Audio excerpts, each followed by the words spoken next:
আগামী নির্বাচনে বিতর্কিত কোনো পুলিশ কর্মকর্তাকে গুরুত্বপূর্ণ দায়িত্ব দেয়া হবে না বলে জানিয়েছেন আইজিপি বাহারুল আলম। শনিবার বিকেলে খুলনা পুলিশ লাইনে এসব কথা বলেন তিনি। পুলিশ সদস্যরা যাতে বিগত ৩ নির্বাচনের মতো কোনো বিতর্কে না জড়ায় সেজন্য তাদের নির্বাচনী প্রশিক্ষণ দেয়া হচ্ছে বলে জানান তিনি। যারা নির্বাচন পণ্ডের চেষ্টা করছে জনগণকে সাথে নিয়ে তাদের প্রতিহত দমন করার হুঁশিয়ারি দেন আইজিপি। বলেন, আগের মতো ক্রসফায়ারের মাধ্যমে পুলিশ কাউকে দমন করতে চায় না।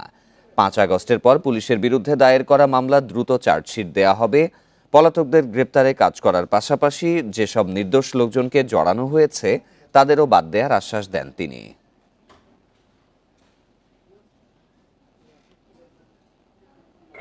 পরিশুদ্ধ করা সম্ভব না এরকম লোকদের, বিতর্কিত লোকদেরকে আমরা ইলেকশনে তারা যেন ওইভাবে নেতৃত্বে না থাকে সেটা আমরা যখন ডিপ্লয়মেন্টের প্রসঙ্গটা আসবে তখন আমরা সেই জায়গাটা খেয়াল রাখবো।